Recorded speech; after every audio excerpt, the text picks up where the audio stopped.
जून 24 MTP3 से चालू करेंगे. Will start with MTP3. MTP3 discuss किया था last time.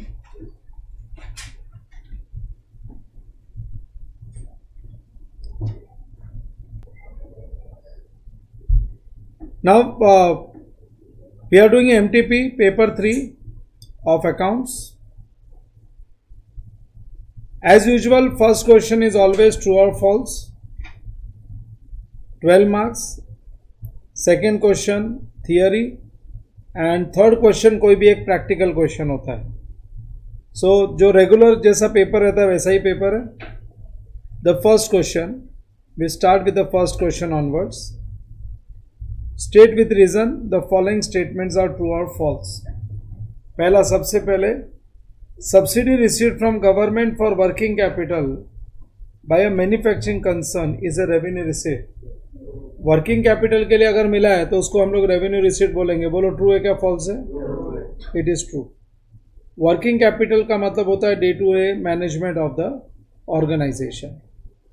If the effect of errors committed cancel out, the errors will be called compensating errors and the trial balance will disagree.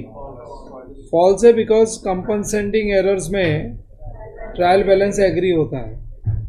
In case of compensating errors, the trial balance agrees. फिर उसके बाद आगे, financial statement must disclose all the relevant and reliable information in accordance with the full disclosure principle. तुम लोगों को मैंने पढ़ने के लिए बोला था ना, प्रिंसिपल एंड पॉलिसीज, बराबर क्या नहीं? सो प्रिंसिपल्स एंड पॉलिसीज पढ़ोगे ना तो वहाँ पे अकाउंटिंग प्रिंसिपल्स है, अकाउंटिंग पॉलिसीज है. And accounting principle and accounting policies, जब तुम लोग अकाउंटिंग प्रिंसिपल पॉलिसीज करोगे as well as concepts and conventions करोगे तो वहाँ पे तुम लोग देखोगे कि financial statements always disclose all relevant and reliable information as per which principle? Full disclosure principle. So जब भी कॉन्सेप्ट्स एंड कन्वेंशंस आएगा तब उसमें भी एक डिस्क्लोजर कॉन्सेप्ट आएगा, तब और हम लोग डिस्कस कर लेंगे. Currently you can remember this.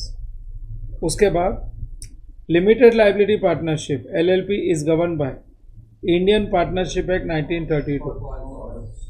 It is govern by what? क्या बोल रहे हो? LLP बराबर. सो ये Indian partnership act 1932. So that is govern by LLP act. Nominal accounts are kept under single entry system. Nominal accounts are kept under single entry system. क्या बोलोगे? हम लोगों के पास एसेट्स और लाइबिलिटीज की डिटेल्स होती है ना. अगर इनकम और एक्सपेंसेस की डिटेल हो जाए तो क्या सिंगल एंट्री सिस्टम.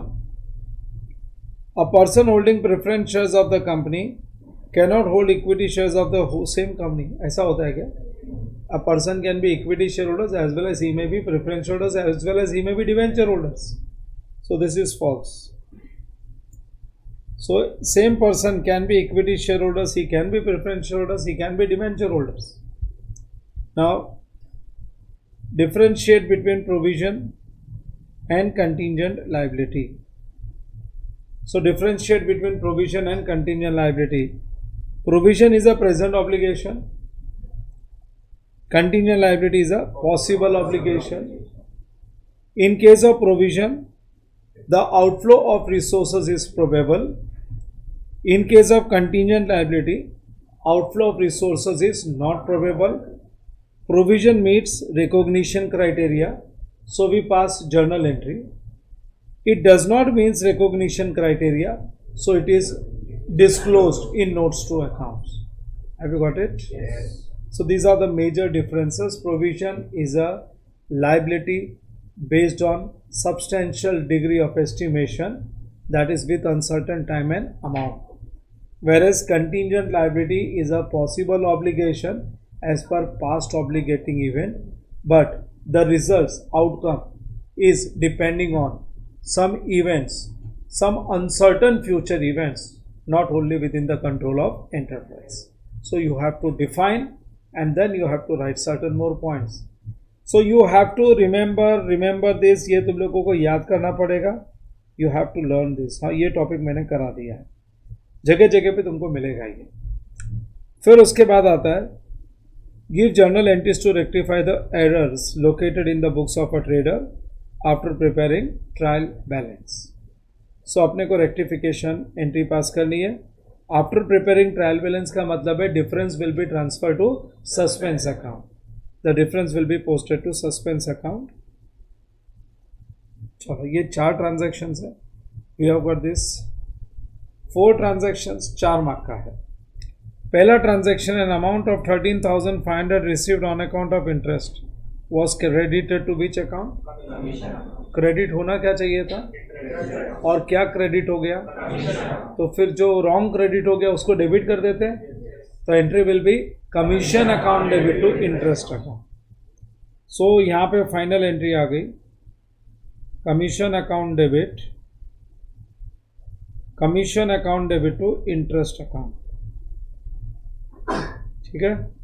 फिर उसके बाद है sale of 5920 was posted from sales book to debit of Kamal traders. कितना? 1 मिनट, मिस्टेक किधर हुई है? डेटर में ना, डेटर डेबिट होना कितना चाहिए था? 5920 और हमने कितना कर दिया? 5290। 920 के जगह पे 290 हो गया क्या?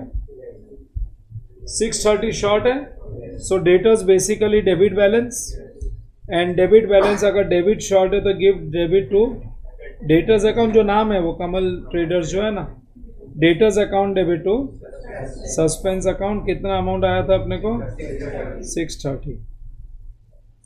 जब 4 मार्क के लिए आएगा तो ऐसे ही ट्रांजेक्शन होंगे या वो जीएसटी से रिलेटेड होंगे जो हमने जीएसटी का किया था। 44,000 paid for purchase of air conditioner for personal use, मतलब drawings to cash debited to which account?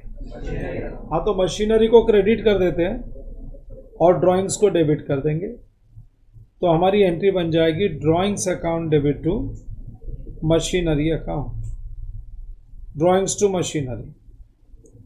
Goods return by customer for 20,000, goods return by customer का मतलब हो गया सेल्स रिटर्न्स।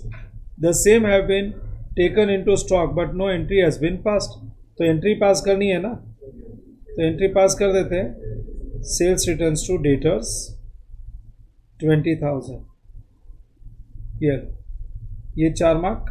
सो ये 20 मार्क्स जो है ना, ये पूरा 20 मार्क्स अचीवेबल, ये पूरा का पूरा 20 मार्क्स तुम लोग आराम से स्कोर कर सकते हो। चलो लिखेंगे question number 1C। Question number 1C,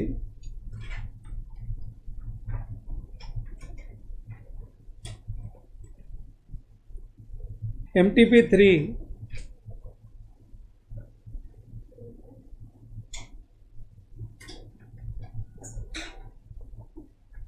June 2024, MTP3 June 2024। Question number 1C,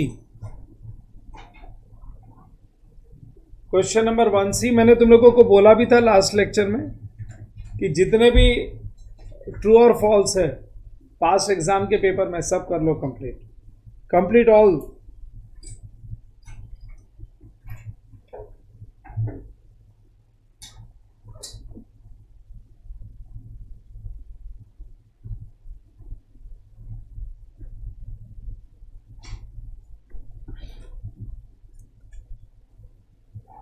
नाम तो दिया नहीं, just write journal of messrs.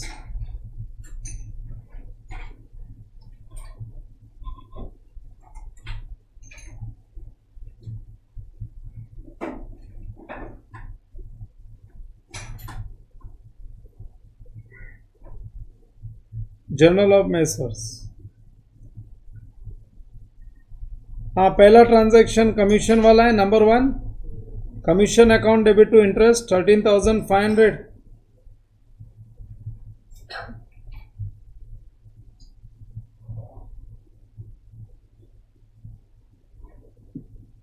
Commission account debit,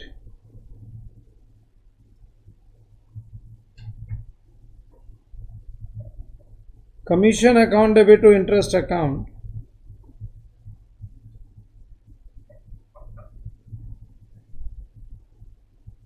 13,500 narration लिखो being interest received wrongly credited to commission.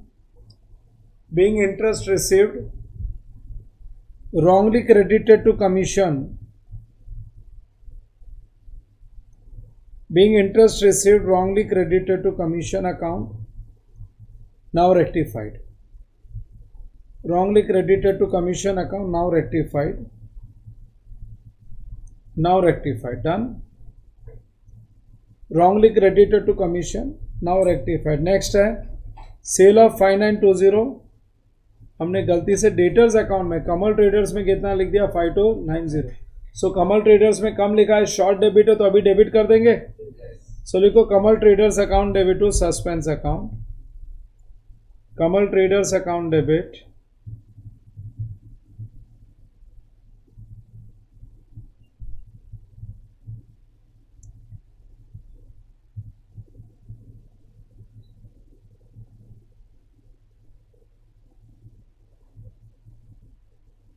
कितना 630. 630 being sale of 5920, being sale of 5920 wrongly debited as rupees 5290, wrongly debited as rupees 5290 in customer's account. In customer's account. Now rectified. In customer's account. Now rectified. Now rectified. Done. फिर उसके बाद next है 45,000 paid for air conditioner for personal use. Means drawings debit होना चाहिए था और गलती से डेबिट कर दिया मशीनरी को, तो मशीनरी को क्रेडिट करेंगे, ड्राइंग्स को डेबिट करेंगे. सो अपनी एंट्री बन गई drawings account debit,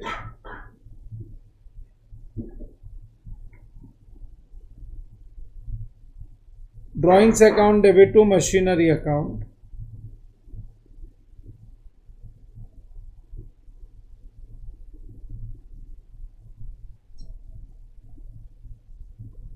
drawings account debit to machinery account 44,000. Drawings debit to machinery. और लास्ट एंट्री सेल्स रिटर्न्स की एंट्री पास नहीं की ना, सो लिख दो सेल्स रिटर्न्स. नरेशन लिखो being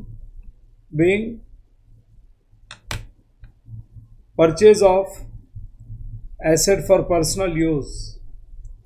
being purchase of asset for personal use wrongly debited to machinery account. Being purchase of asset for personal use wrongly debited to machinery account. Wrongly debited to machinery account. Now rectified. Wrongly debited to machinery account. Now rectified. Now rectified. Last transaction है sales returns 20,000 की entry pass नहीं की, so entry पास कर देते हैं. Sales returns account debit,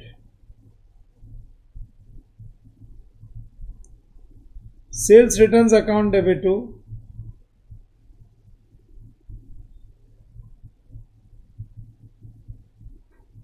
sales returns account debit to machinery account 20 machinery नहीं, I am sorry, sales returns account debit to debtors account 20,000. Being goods returned by customer, being goods returned by customer not recorded earlier, not recorded earlier, now recognized, now recognized.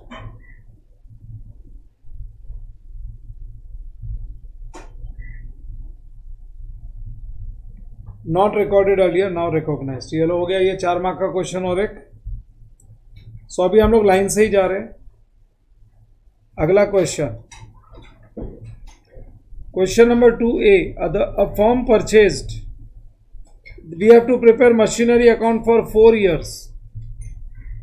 From 1 Jan 2020, 4 साल का machinery account बनाना है. अ firm purchased an old machinery for 37,000 on 1 Jan 2020, spend 3,000 on it's overhauling, means 40,000 का हो गया. सो ये पहली machine है, machine 1 40,000, और ये परचेज किया है हमने 1/1/20 को. ऑन 1 July 21, अभी फ्रॉम 1 January ऑनवर्ड्स बोला, इसका मतलब है ईयर एंडिंग दिसंबर है, यहाँ पे बोला भी है books are closed on 31 December. So second year में 1 July 21 को और एक मशीन हमने परचेज की है फॉर 10,000. ये हमारे सेकेंड ईयर की एक और मशीन आ गई. This is machine 2. On 1 July 22, that is third year, machine which was purchase on 1 Jan 20, ये वाली मशीन जो है ना, ये मशीन 1 July 22 को हम लोग बेच रहे हैं, was sold for 28,000. And on the same day a new machine costing 25,000 was purchased.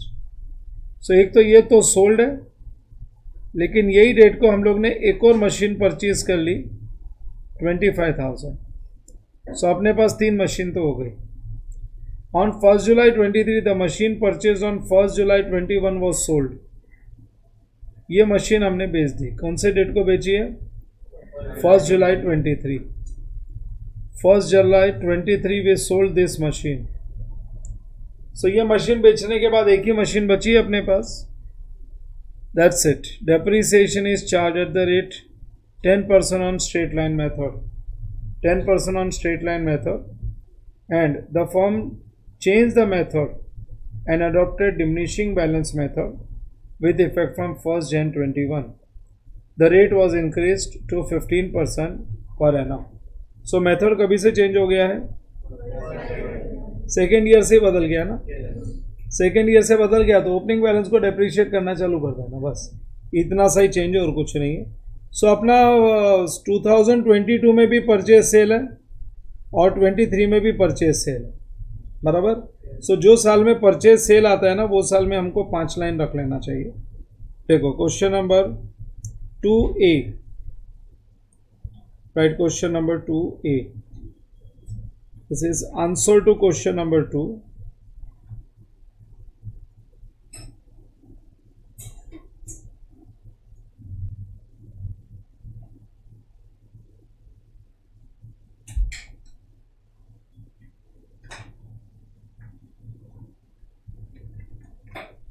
Question number 2A.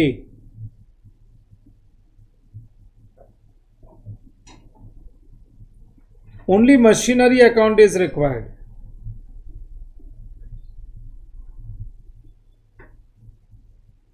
First year में there is only purchase.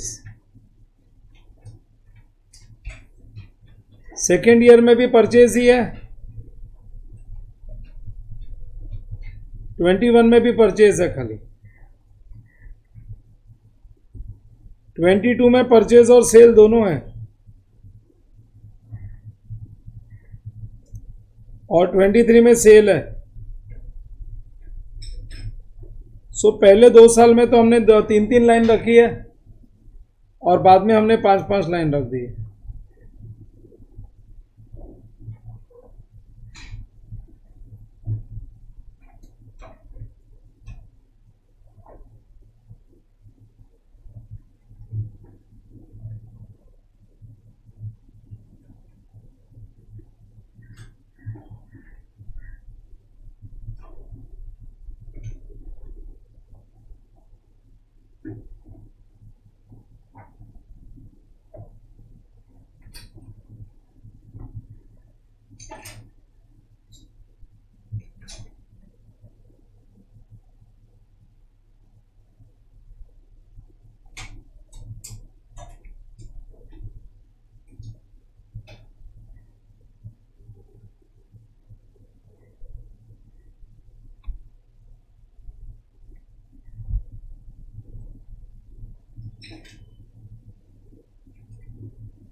Machinery account measures.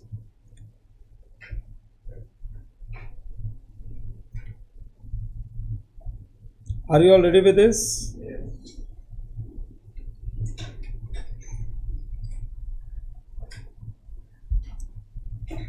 इसके बाद बना लो working notes.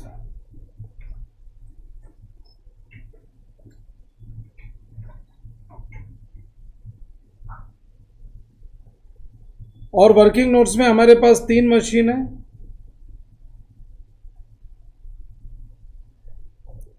Machine 1, machine 2, machine 3, जिसमें 2 machine हमने बेच दी और 1 machine अपने पास है।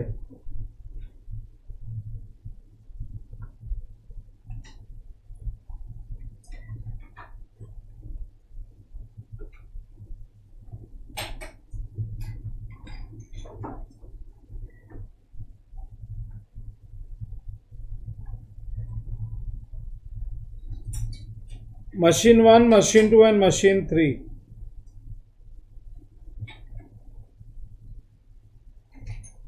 Machine 1, machine 2 and machine 3।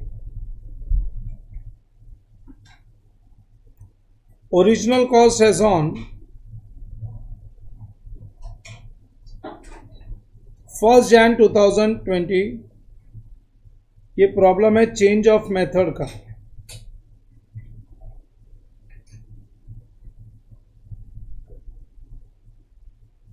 Change of method का प्रॉब्लम है। पहले था 10% SLM से 15% RBM हो गया।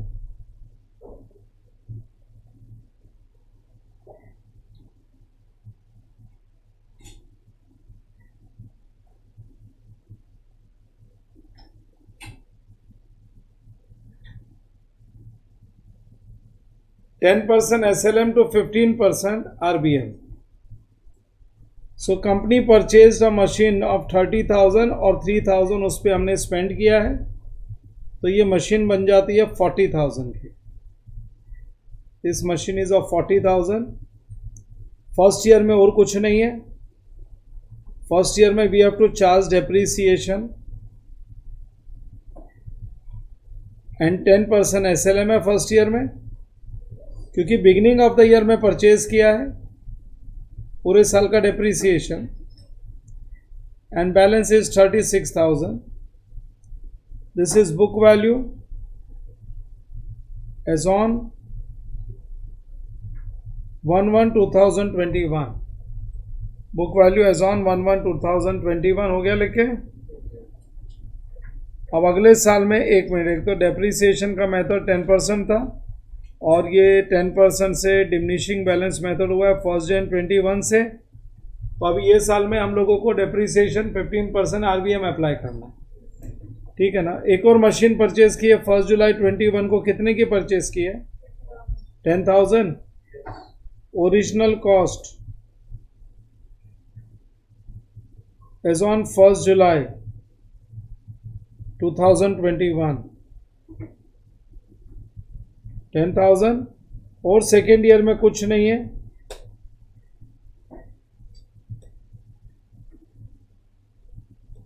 We have to charge depreciation. We have to only charge depreciation, लेकिन डेप्रीसिएशन इज 15% RBM। यहां पे तो 12 मंथ्स के लिए, क्योंकि पूरे साल था, लेकिन ये जुलाई में परचेज किया तो यहां पे 6 मंथ्स के लिए 36,000 इंटू 15% दैट कम्स टू 5,400। क्या बच गया? 30,600। और ये 10,000 का 15% 6 महीने के लिए कितना? 750। So this comes to 9250. 9250, this is book value. Book value is on 1/1/22। अभी 1/1/22 को एक मशीन परचेज की और एक बेची है, तो पहले हमेशा परचेज रिकॉर्ड करने का ना।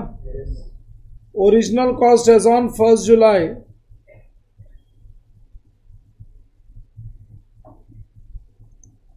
Original cost as on 1 July 22।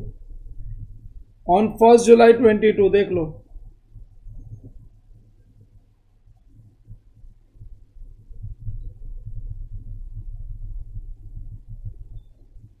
On 1st July 22, machinery which was purchased on 1st Jan 20 was sold, and on the same date new machinery costing 25,000 was purchased.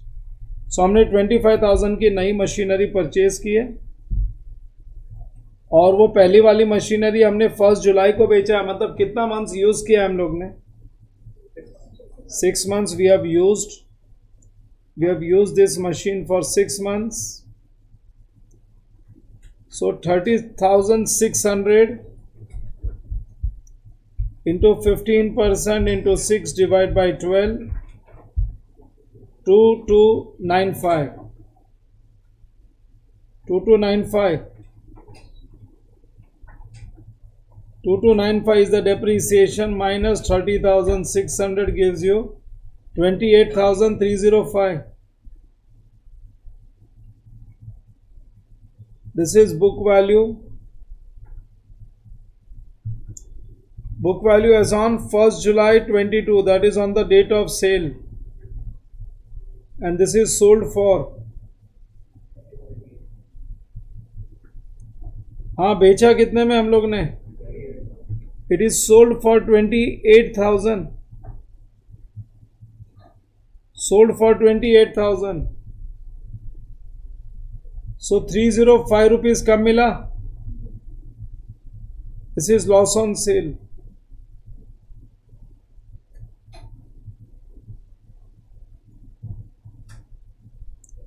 ₹305 कम मिला. ये आ गया लॉस ऑन सेल. अभी ये जो machine है ये तो 6 months के लिए डेप्रिशिएट होगी. This machine we had for the entire year. So 9250 का 15%. That is 1388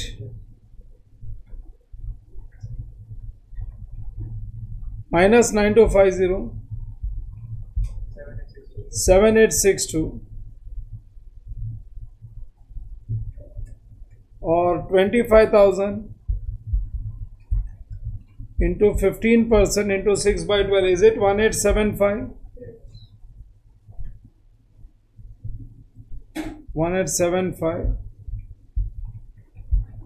23,125. डन. अभी हम लोग आ गए 2023 में. अभी 2023 में क्या है ना, कोई हमने परचेज नहीं किया है. But on 1st July 23 machine purchase on 1st July 21 was sold for just 2,000. सो पहले डेप्रिसिएशन चार्ज होगा 6 महीने के लिए एसेट सोल्ड पे, क्योंकि हम लोग उसको सेल कर रहे हैं 1st जुलाई को. 7862 into 15% into 6 by 12 you get 590. So depreciation आ गया 590 का. So 7862 minus 590 you get 7272. This is the book value as on 1st July 22.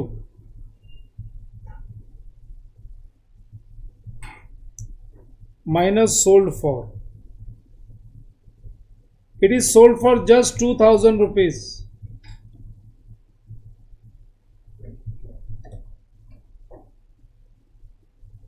First जुलाई 23. हाँ 23 में आ गए ना हम लोग. It is sold just for 2,000. So there is a loss of 5272.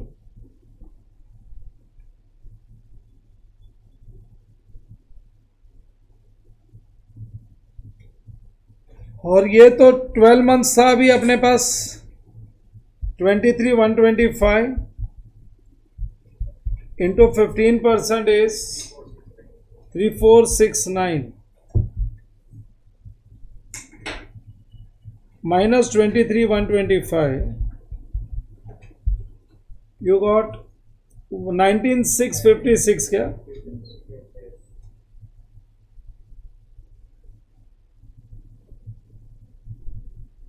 19,656. That's it. You have to prepare a machinery account. बस अभी अपने को ये वर्किंग बना लिया है, तो ये वर्किंग फॉलो करते चलना है. जब ये मेरे 3 MTP हो जाएंगे ना, तो 3 MTP अभी इसके बाद में तुम लोग बहुत फ्लुएंट हो जाते हो और तुमको पेपर का डर निकल जाता है. जो कंप्लीट पेपर सॉल्व करने का डर है वो निकल जाता है.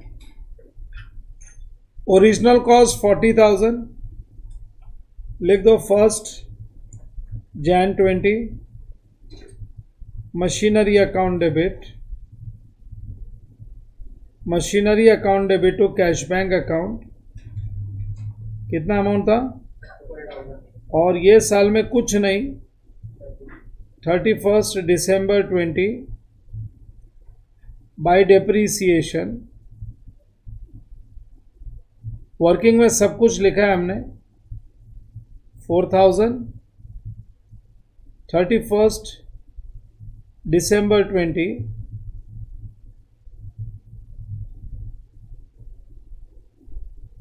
by balance carried down 36,000.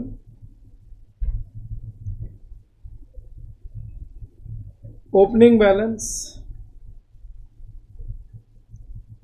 11/21 to balance brought down 36,000. और 1 जुलाई 21 में तुमने एक और परचेज किया है machine. One new machine was purchased.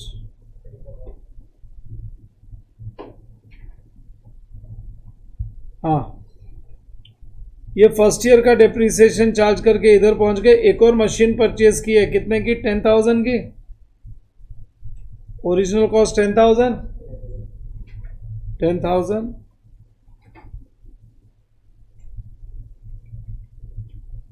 Credit side में जाएंगे.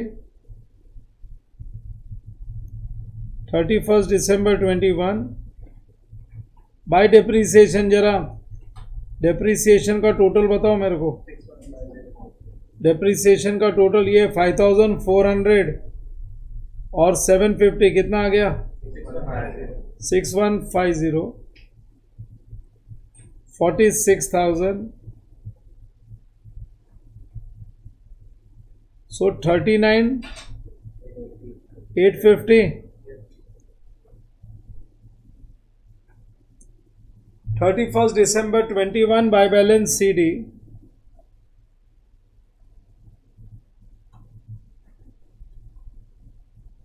39,850.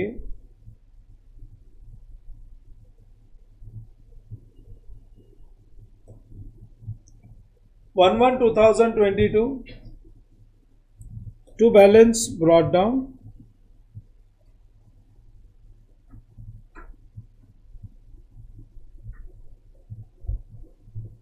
हाँ 39,850. उसके बाद आगे का ट्रांजैक्शन हम लोग यहां तक पहुंच गए. देख लो. अब अगले साल में हमने और एक परचेज किया है 1 जुलाई 22 को 25,000 का. 1 जुलाई 22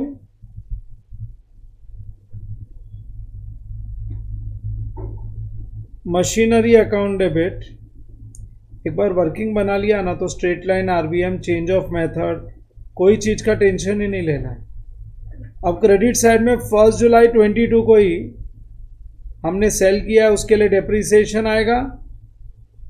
उसी की सेल की एंट्री आएगी. प्रॉफिट था क्या लॉस था? तो लॉस है तो वो भी क्रेडिट में ही आएगा. एक लाइन कम पड़ रही है अपने को.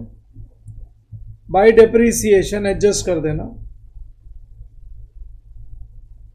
बाय डेप्रीसिएशन के बाद बाय कैश बैंक, क्योंकि depreciation account debit to machinery, cash bank account debit to machinery and by profit and loss account. Loss के लिए, डेप्रीसिएशन के लिए तुम यहां पे देख सकते हो. डेप्रीसिएशन के लिए अमाउंट है 2295, 28,000 एंड 305. 2295, 28,000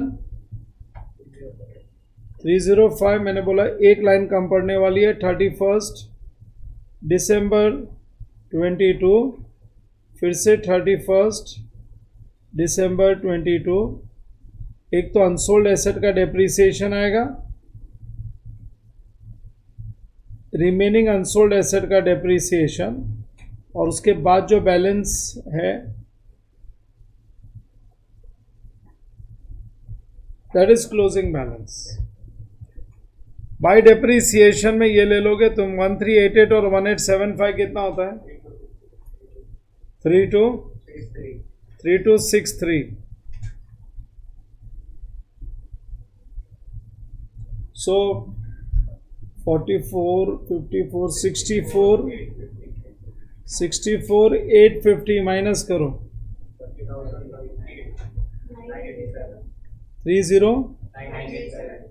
30,987.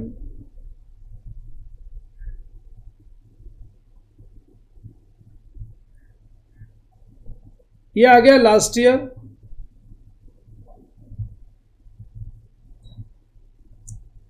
अब लास्ट ईयर में भी 1 जुलाई को देयर इज अ सेल, तो सेल के लिए एक तो जो एसेट बेचा उसको डेप्रिशिएट करेंगे. जो एसेट बेचा उसको डेप्रिशिएट करने के लिए 590, 2000, 590 इज द डेप्रिसिएशन. बेचा है 2000 में, सेम डेट को बाय कैश बैंक.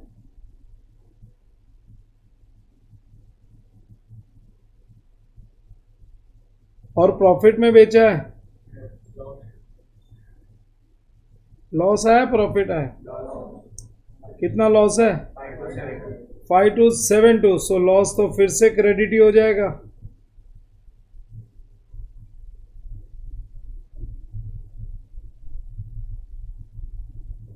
$5272 ना.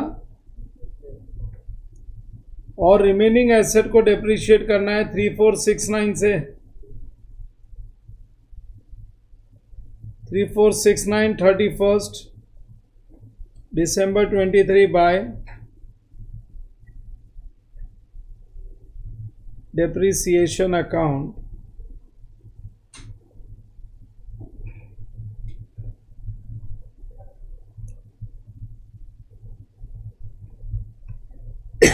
सेम डेट को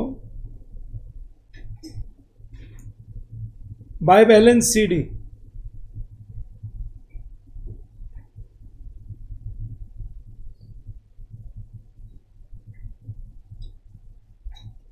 उसके नीचे closing balance 30,987.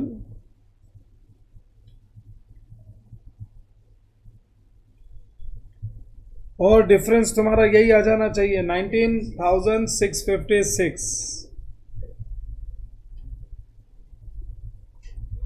19,656. 19,656.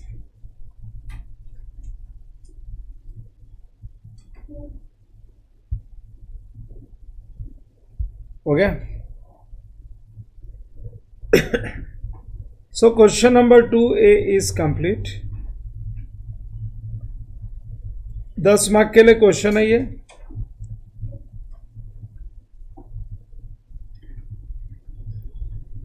Question number 2B.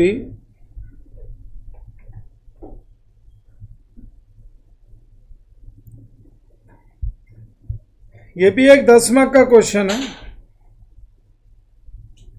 You are required to prepare a statement showing amount of stock on 31st March 2024.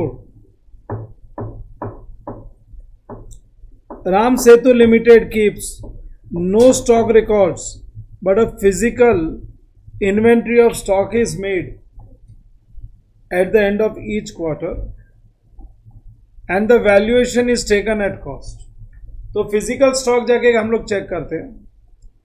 The company's year ends on 31st March 2024 and their accounts have been prepared up to that date. The stock valuation taken on 31st March 2024 was the stock valuation taken on 31st March was however misleading and you have been advised to value the closing stock on 31st March with a stock figure on 31st December and some other information available to you. देखो ना, company का year कभी and होता है 31st मार्च. Stock valuation हो चुका है 31st मार्च 24 को, ऑलरेडी हो चुका है, लेकिन थोड़ा मिसलीडिंग लग रहा है. मिसलीडिंग लग रहा है तो हम लोग क्या करेंगे ना, मिसलीडिंग लग रहा है तो हम लोगों को थोड़ी सी और इन्फॉर्मेशन दिया, वो इन्फॉर्मेशन से हम लोग प्रॉपर वैल्यू निकालेंगे. They have said it seems to be misleading and you have been advised to value closing stock on 31st March 24 with a stock figure on 31st December. हमने 31st December 23 को stock, physical stock check किया हुआ है. Stock on 31st December कितना दिया है 720. हम periodically करते हैं, हम लोग है ना, हम लोग 31st मार्च हम 3 महीने से करते हैं. तो लास्ट क्वार्टर में हमने फिजिकल स्टॉक चेक किया हुआ है और वो था 7,20,000. That is 7,20,000. तो ये तो बिफोर बैलेंस शीट डेट हो गया. अब बिफोर बैलेंस शीट डेट से क्या करना है अपने को, जो भी आएगा वो ऐड करेंगे, जो जाएगा वो minus.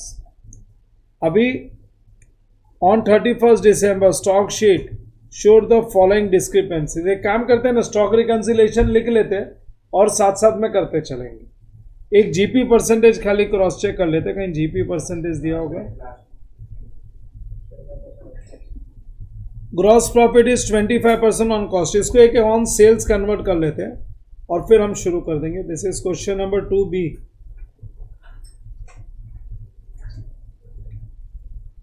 GP 25% on cost, but तुमको ऑन कॉस्ट चाहिए क्या ऑन सेल्स चाहिए? ऑन सेल्स चाहिए. सो हम लिखेंगे cost plus profit. Cost plus profit is equal to selling price. Cost plus profit is equal to selling price and cost plus बोला है. सो 100 प्लस 25 इज 125. बोलो कितने बार 25 ऐड होगा तो 125 बनेगा? I am asking all of you.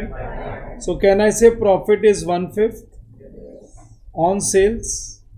1/5 into 100 करेंगे तो आ जाएगा 20% ऑन सेल्स. या फिर तुम 25/125 इंटू 100 करो तो भी वही आने वाला है. Profit upon sales into 100. Profit upon sales into 100, you get the same thing. ये लो, मेरा जीपी परसेंटेज का काम हो गया. अब एक बार जीपी परसेंटेज आ गया तो मैं इसके नीचे लिख लेता हूं. I will write below this. लिख दो stock reconciliation statement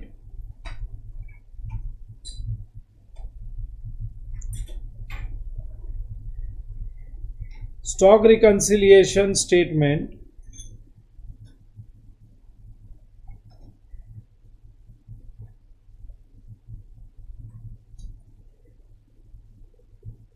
as on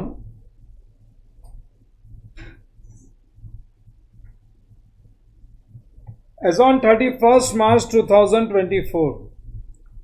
As on 31st March 2024. चलो हो गया सबका. लिखेंगे stock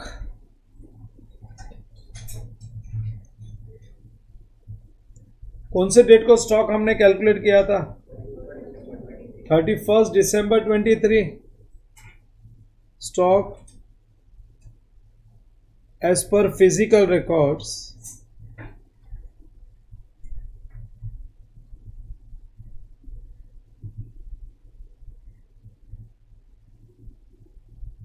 as on 31st December 23. 31st December 23.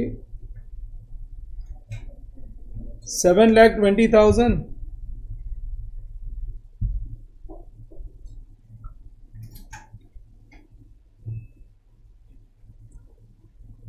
So before balance sheet date वाला केस हो गया ना ये तो. अब एक एक एडजस्टमेंट पढ़ते जाएंगे. On 31st December stock sheets on 31st December stock sheet showed the following discrepancy. क्या है? A page of total of 45,000 has been carried to summary sheet as how much? तो हमने कितना ज्यादा दिखा दिया, तो वो अपने को लेस करना पड़ेगा. कैन आई से over valuation minus over valuation of stock.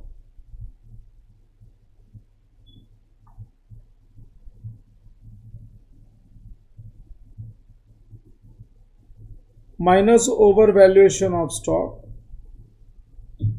54,000 show कर दिया, होना कितना चाहिए था? 45,000. सो जो 9,000 ज्यादा शो किया अब हमने माइनस कर दिया. We have deducted that. Now total of a page has been undercasted. 1800 कम शो किया था, ये 9,000 तो ज्यादा शो किया था, और एक पेज में 1800 कम शो किया था, तो अंडर वैल्यूएशन है तो अपन ऐड कर देंगे. So add undervaluation.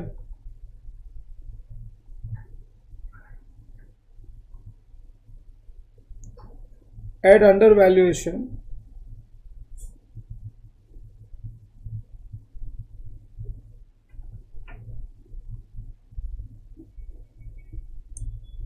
Add undervaluation of stock 1800.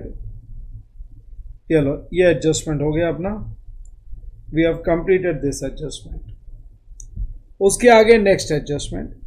Invoice of purchasers entered in purchase book during the quarter from Jan to March. Total कितना?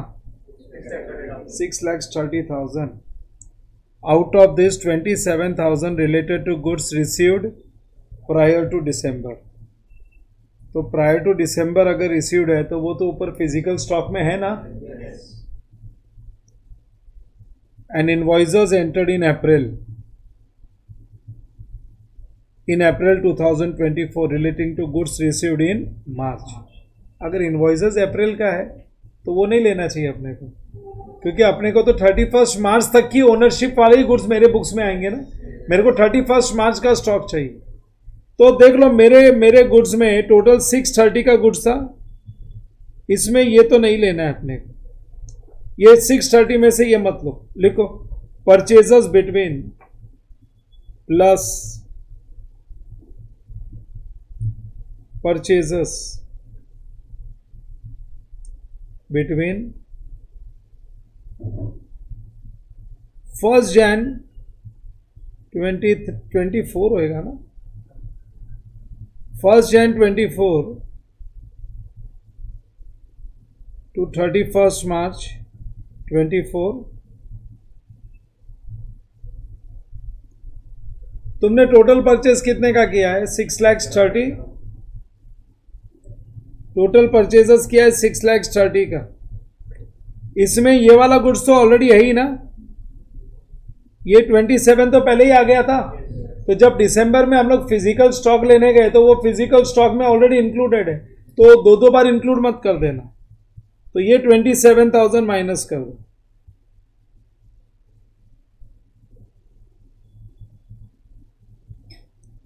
ये 27,000 माइनस कर दिया.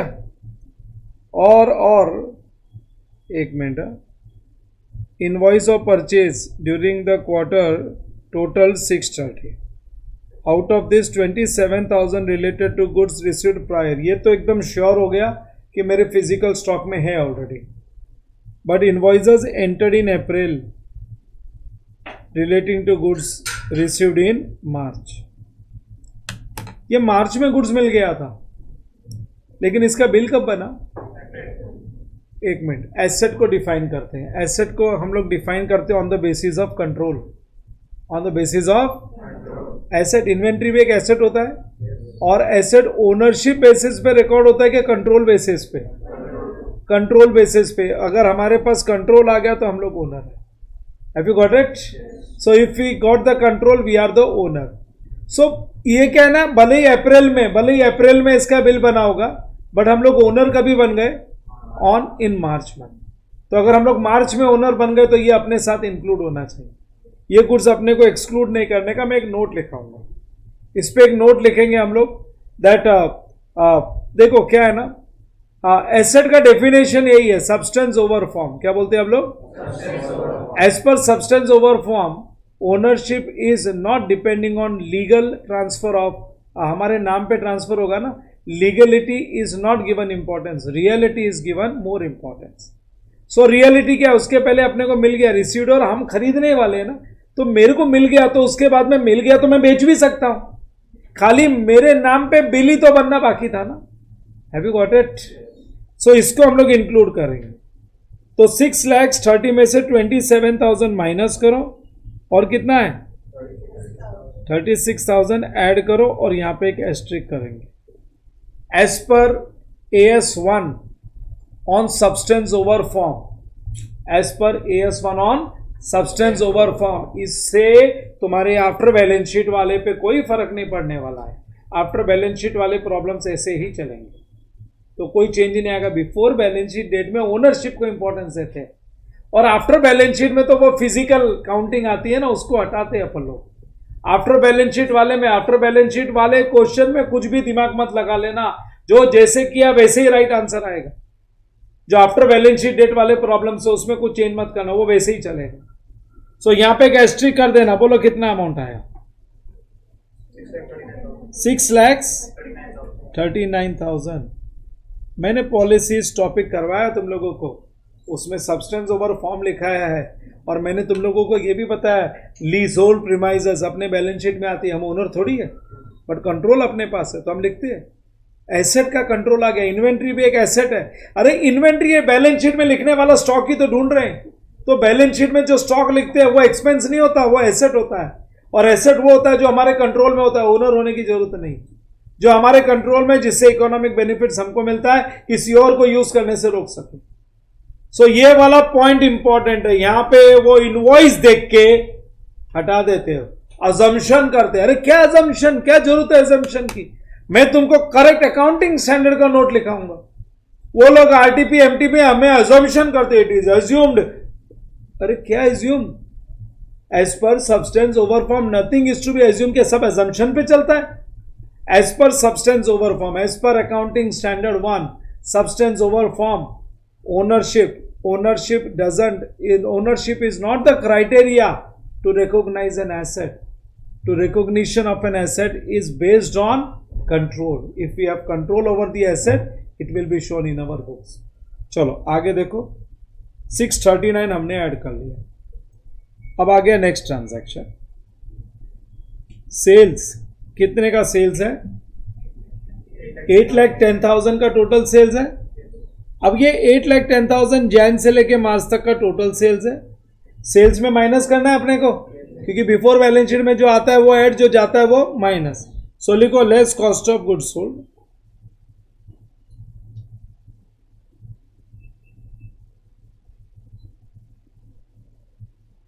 माइनस 20% बाद में करेंगे, पहले सेल्स तो फाइनल करें, पहले सेल्स फाइनल करते हैं। टोटल 8,10,000 का सेल्स है। Of this 45,000 related to goods dispatched before 31st December. अरे goods dispatch before 31st December तो ऑलरेडी माइनस हो ही चुका है, क्योंकि वो तो फिजिकल स्टॉक काउंटिंग में आया ही नहीं। तो 630 में कितना है? 630 नहीं, 8,10,000 है ना, तो 8,10,000 में से वो तो निकाल ही दो तुम, ये तो निकल ही गया है। मेरे को माइनस करना है, तो ऑलरेडी एक बार जो माइनस हो गया उसको और एक बार थोड़ी माइनस करेंगे, डबल बार माइनस थोड़ी करेंगे, वो तो फिजिकल स्टॉक में था ही नहीं, उसके पहले ही निकल गया था। Goods dispatch to customers before 31st March, dispatch कभी हुआ? हाँ, लेकिन बिल कभी बनाया हम लोग ने बिल बनाया अप्रैल में, बराबर ना। तो ये जो है ना, ये 36,000 का गुड्स जो है ना, इसको सेल नहीं मानना है, क्योंकि सेल होता है इनकम। सेल क्या होता है? इनकम। और इनकम एक तो हम लोग है ना, जो बिल अगर मेरा अगले साल बना है, अप्रैल में बना है, तो वो अप्रैल की इनकम है। What is that? अप्रैल की। हम लोग कंजर्वेटिज्म वगैरह फॉलो करते हैं। जब एसेट आता है तो वो भी हम लोग शो कर लेते हैं कंट्रोल के बेसिस पे, लेकिन इनकम तो करंट ईयर की इनकम ही करंट ईयर में शो करते हैं। समझे क्या? नहीं तो ये 36,000 का बिल कभी बना है, तो भले मैंने पहले गुड्स दे दिया होगा, लेकिन इसका बिल बना है अप्रैल में। तो ये माइनस मत कर देना, don't deduct this, have you got it? ये अपने को माइनस नहीं करना है। कितना अमाउंट है ये? 36,000। इस पे भी नोट दूंगा मैं, प्लस 36,000। आज तक के सारे क्वेश्चंस में सबसे अच्छा क्वेश्चन है ये। आउटर कॉलम माइनस कितना परसेंट करना है अपने को? 20%। चलो करो, -20%।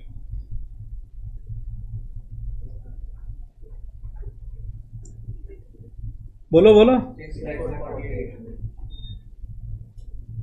8,10,000 माइनस 45,000 प्लस 36,000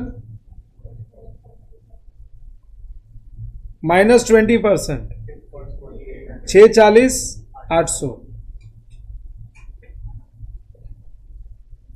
चलो हो गया कंप्लीट। अभी तो एक ट्रांजैक्शन और है। During the final quarter credit notes is for sales returns.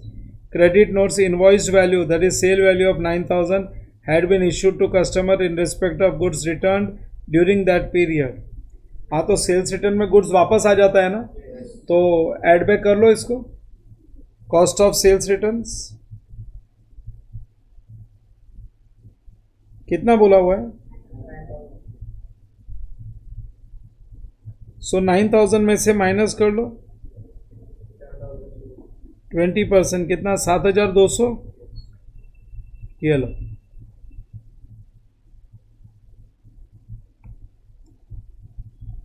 ये प्रॉब्लम को 10 मार्क ऐसे ही नहीं दिया, ये 10 मार्क्स का है question.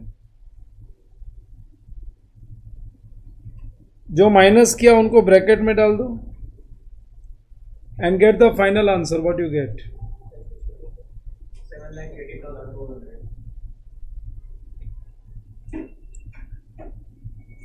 7,18,200. This is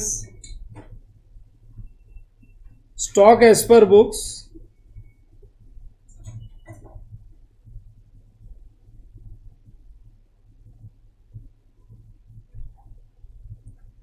Stock as per books as on 31st March 2024. Below these notes, पहला नोट और उस पर एस्ट्रिक नंबर 1। एस्ट्रिक नंबर 1 हम लोग ने वो जो ऊपर 36,000 है ना, परचेजेस वाला 36,000 उस पर किया है। लिखो purchase invoice, purchase invoice was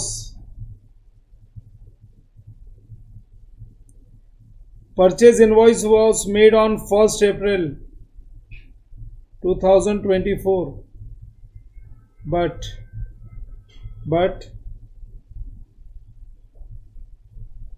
control over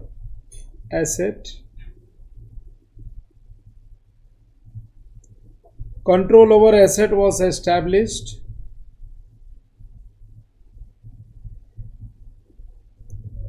on 31st March 24, was established on 31st March 24 as per substance over form.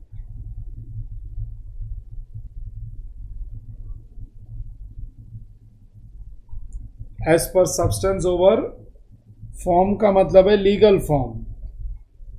As per substance over form, form का मतलब legal form. As per substance over form, asset is recognized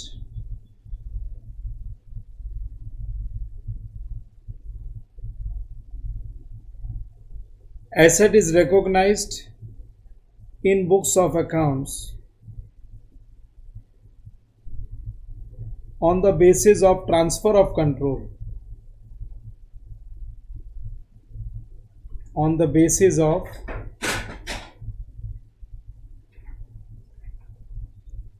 transfer of control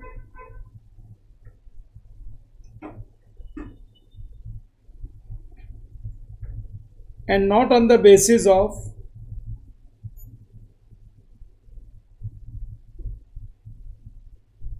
transfer of legal ownership,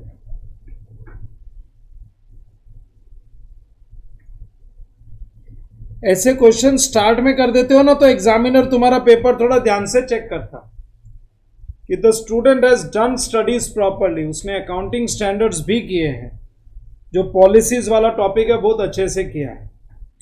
और दूसरा मैंने वो cell के 36,000 को asterisk किया है ना, सेल के 36,000 को एस्ट्रिक किया है, वो इनकम है ना, that is income. Sales invoice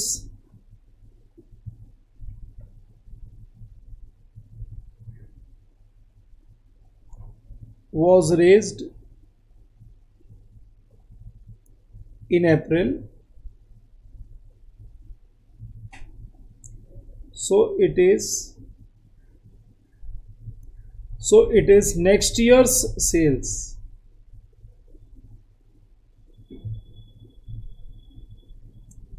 It is next year's sales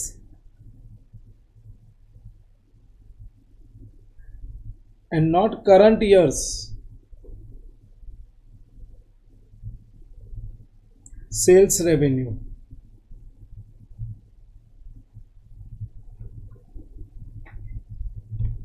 Not current year sales revenue.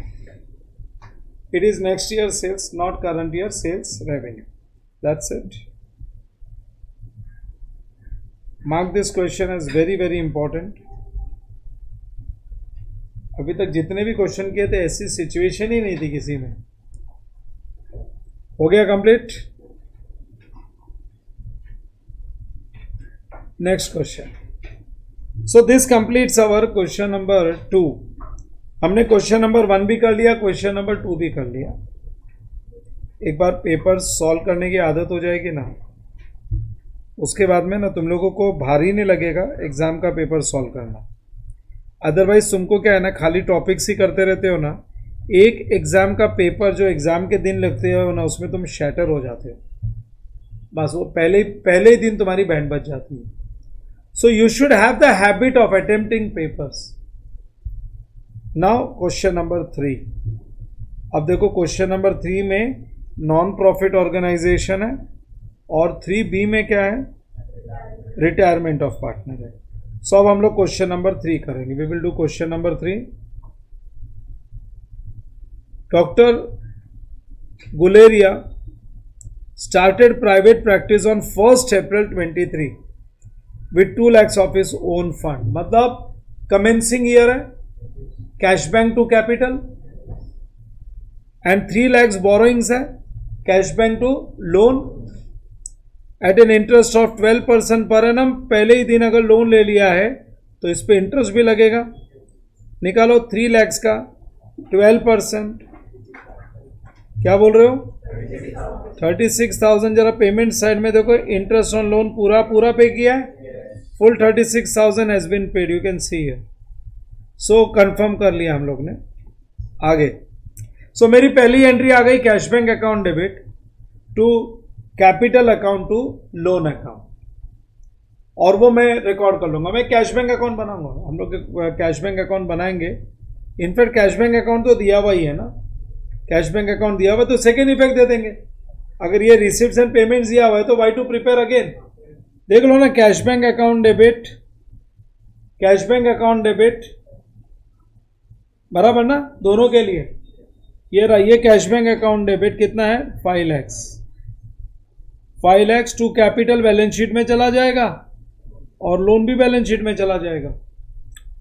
फिर उसके बाद में on the security of his life policies, सामने सिक्योरिटीज में अपने इंश्योरेंस पॉलिसीज दे दिए लोन के लिए। His accounts for the year kept on cash basis and the following is a summarised accounts. Summarised accounts, इससे भी एंट्री बन सकती थी, ऊपर पढ़ने की जरूरत ही नहीं है अपने को। Cash bank account debit to capital, cash bank account debit to loan. In short, cash bank account debit to to to to to to, सबका सेकेंड इफेक्ट दे देंगे, और सबका सेकेंड इफेक्ट देने में पहला 2 आइटम चला जाएगा बैलेंस शीट में।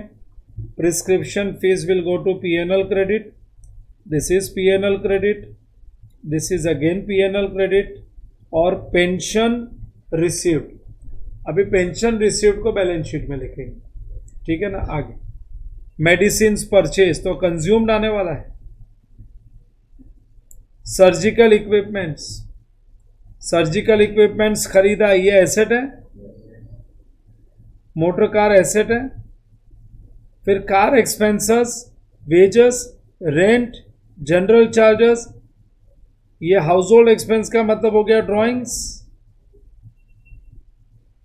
हाउस होल्ड फर्नीचर, ये भी ड्राइंग्स है। एक्सपेंसेस ऑफ डॉटर, ये भी ड्राइंग्स है। डॉटर का कॉलेज का एडमिशन, ये तो सारे ड्राइंग्स ही हो गए। एक इंटरेस्ट ऑन लोन और क्लोजिंग बैलेंस। अब नीचे adjustment, 1/3 of the motor expenses may be treated as applicable to private use of car। वो जो मोटर कार एक्सपेंसेस है ना, उसको 1/3 2/3 करेंगे। मोटर कार एक्सपेंसेस 1/3 and 2/3, हाँ, ड्राइंग्स और business expense. 30,000 of salaries are in respect of domestic servants, तो जो सैलरीज है उसका भी 2 डिवीजन हो जाएगा। डोमेस्टिक सर्वेंट्स का मतलब है ड्राइंग्स हो जाएगा, इसमें भी 30,000 का ड्राइंग्स है, ठीक है ना। पर्सनल, सो बिजनेस में नहीं आएगा पूरा। ओपनिंग स्टॉक तो नहीं है, लेकिन क्लोजिंग स्टॉक ऑफ मेडिसिन दिया हुआ है 95,000। You are required to prepare his private practice income and expenditure account, capital account for the year ended 31 March. Ignore depreciation on fixed assets. अगर डेप्रिसिएशन ऑन फिक्स्ड एसेट्स नहीं है तो fixed assets का account भी क्यों बनाएंगे, सीधा हम लोग बैलेंस शीट में लिख देंगे। बैलेंस शीट हमारे प्रेजेंटेशन के लिए बनेगा। For presentation we will prepare balance sheet. चलो write on, take a page and write question answer to question number 3।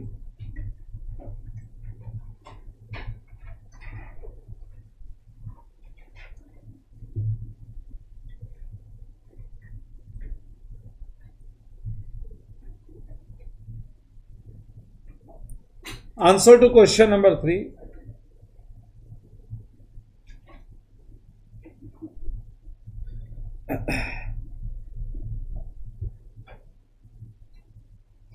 In the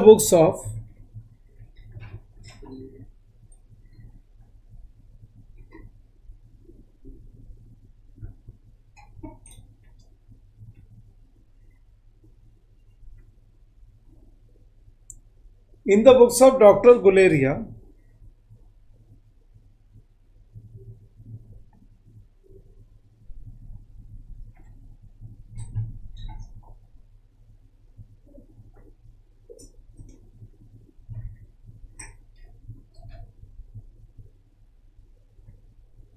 अगर एडजस्टमेंट नहीं है तो तुम लोगों को याद है हम लोग ने एक बार फाइनल अकाउंट्स बनाया था और जो जो एडजस्टमेंट था उन्हीं का प्रेजेंटेशन दिया था बैलेंस शीट में, बाकी को इग्नोर किया था। तो इग्नोर करते ना, नहीं बनाएंगे। एडजस्टमेंट तो है नहीं कोई फाइनल अकाउंट्स का, सो वो आइटम्स को हम लोग खाली इग्नोर मारते जाएंगे, नहीं तो क्या है बेकार में एग्जाम में भी फिर बनाएंगे तो टाइम चला जाएगा। 1 2 3 4 5 6 7 8 9 10 11 12 13 14 15 16 17 18। Prepare it for 18 lines income and expenditure account. और वो बहुत सारा है ना ड्राइंग्स है, अलग अलग ड्राइंग्स है, तो उसको पोस्ट करने के लिए या तो वर्किंग बनाएंगे या फिर बेस्ट है कैपिटल अकाउंट बना लेते हैं ना। तो अपने पास we will be having place to write, हमारे पास है ना जगह रहेगी शो करने के लिए। नीचे लिख दो कैपिटल अकाउंट, कैपिटल फंड मत लिख देना, प्रोप्राइटरी है। इनकी जो इनकम्स होती है ना, इनकम्स तो इनकी होती है रिसीट्स बेसिस पे और एक्सपेंडिचर होते हैं एक्रूअल सिस्टम पे। Hybrid system of accounting follow करते हैं professionals. Incomes are purely on receipts basis, no receivables. जो मिल गया वो income, but expenses that is on payable basis. एक वो मेडिसिन कंज्यूम्ड,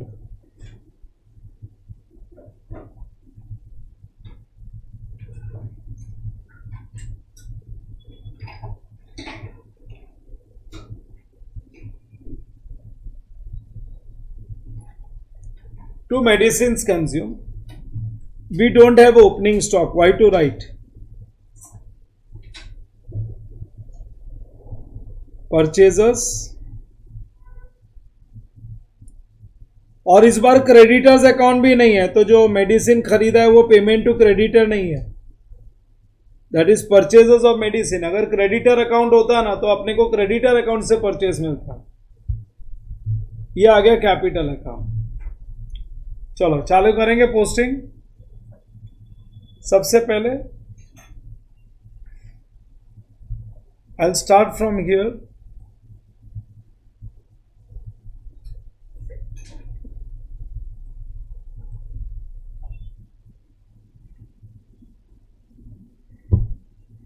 पेमेंट्स पहले कर देते medicine purchase. So medicine to cash bank, that is purchases of medicine to cash bank.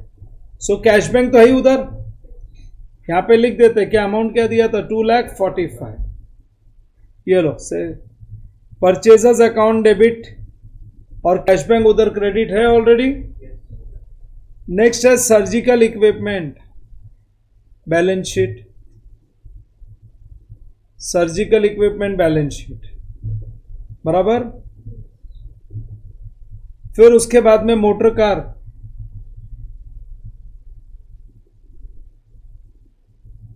Motor car, अरे मोटर कार कितने का है टोटल? 3,20,000 का मोटर कार है. उसके एक्सपेंसेस का तो अपन ने ब्रेकअप किया हुआ है ना. चलो ये भी बैलेंस शीट में चला गया. अब मोटर कार एक्सपेंसेस का 2 डिवीजन है. मोटर कार एक्सपेंसेस के लिए बोला है 1/3 of motor car expenses private use के लिए है.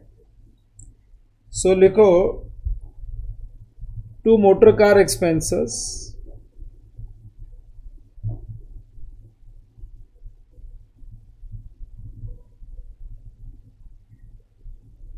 और नीचे कैपिटल के भी डेबिट में लिख दो heading to drawings.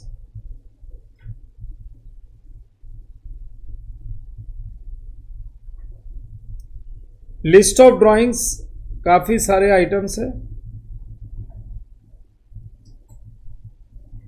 Car expenses कितना है? मोटर कार एक्सपेंसेस टोटल है 120. तो 120 का 1/3.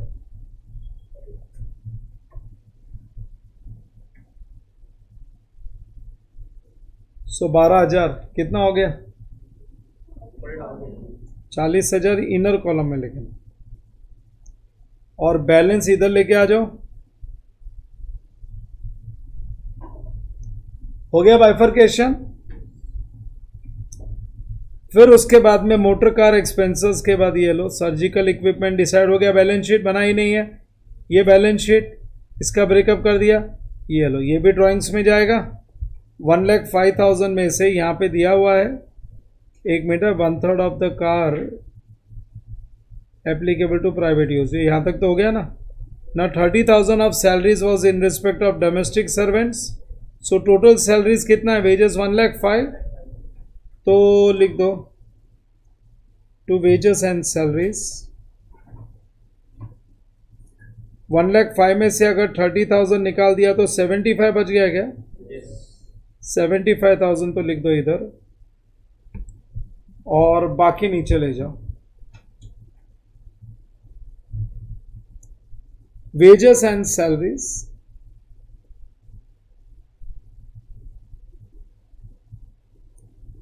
30,000 ये भी हो गया. फिर उसके बाद आगे रेंट ऑफ क्लिनिक. क्लिनिक का रेंट जाने दो ऊपर इनकम एंड एक्सपेंडिचर में.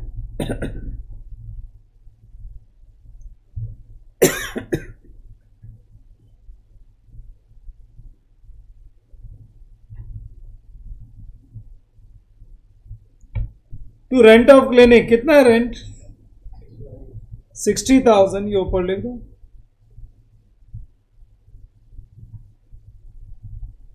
हाँ रेंट ऑफ क्लिनिक के बाद में नेक्स्ट आइटम क्या है? General charges. उसके लिए भी कुछ नहीं बोला अभी. नीचे तो खाली 1 मिनट एडजस्टमेंट का काम खत्म करो ना. स्टॉक ऑफ मेडिसिन कितना है? हाँ तो ऊपर लेस कर दो. फिर एडजस्टमेंट देखने का झमेला ही खत्म. 95,000 माइनस करो और बोलो 1 लाख,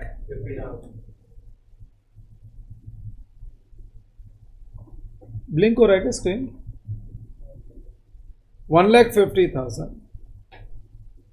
जनरल चार्जेस 49,000.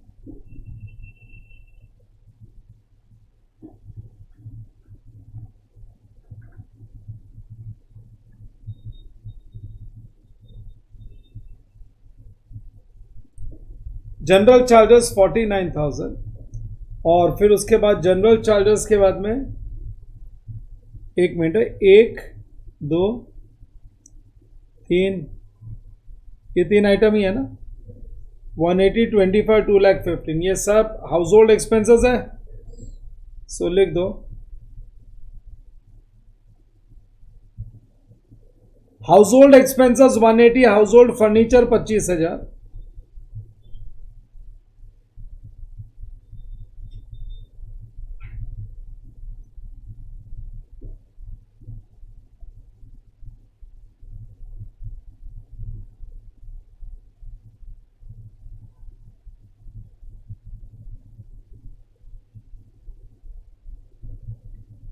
और फिर उसके बाद क्या है, daughter's college admission fees,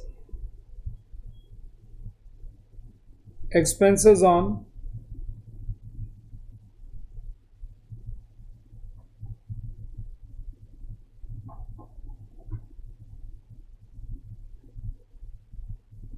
daughters college admission, कितना अमाउंट था? 215, 2,15,000.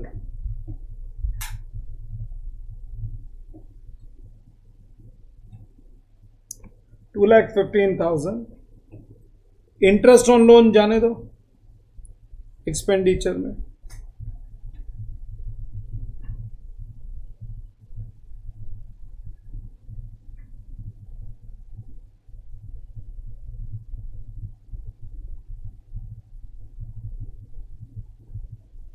टू इंटरेस्ट ऑन लोन 36,000 और ये गया बैलेंस शीट में. This also goes to balance sheet. ठीक है ना. चलो अब आ जाओ इधर, कैपिटल बैलेंस शीट, लोन भी बैलेंस शीट, पीएनएल क्रेडिट में लिख दो बाय प्रिस्क्रिप्शन फीस. एक मिनट, कैपिटल में एक इफेक्ट दे देते हैं ना, क्या था? Cash bank to capital,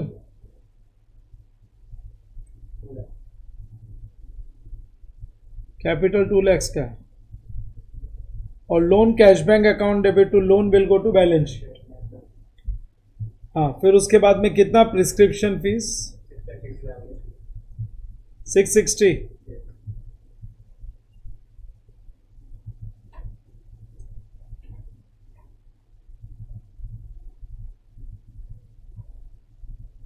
bye prescription fees 6,60,000.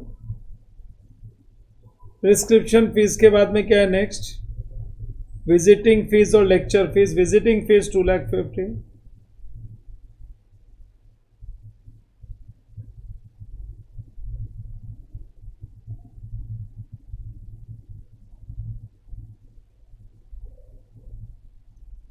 Visiting fees 2,50,000 और क्या था? By lecture fees 24,000.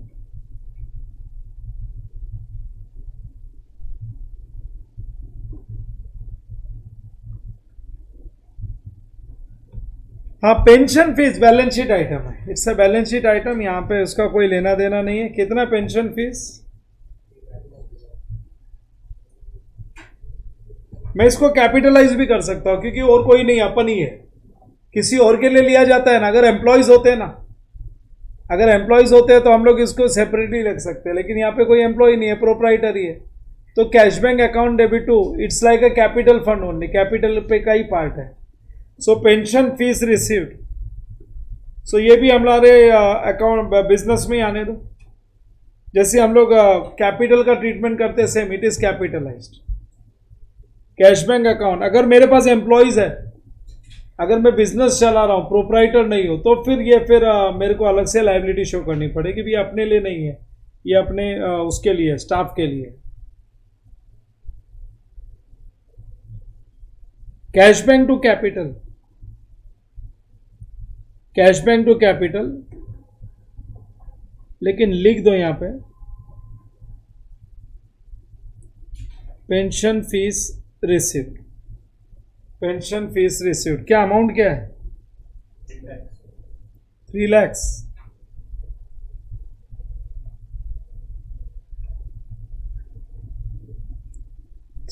In short, further capital introduced, nothing else. Further capital introduced, जैसा इंश्योरेंस का पैसा आता है लेके आते हैं ना हम लोग, सेम उसी तरीके से। और कुछ बचा? All done. Start closing. कोई एडजस्टमेंट बचा नहीं ना? करो क्लोज। क्रेडिट का इनकम का टोटल बोलो। हाँ,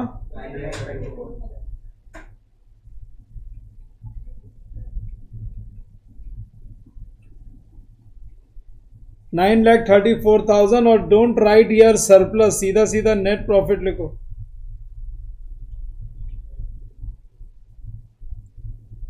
net profit transfer to capital,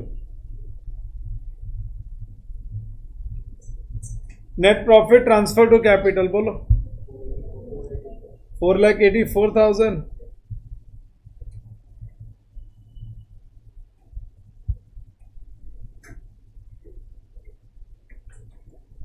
by net profit. जब ये ड्राइंग्स का टोटल बाहर निकाल लो अब। 490, 784, 984,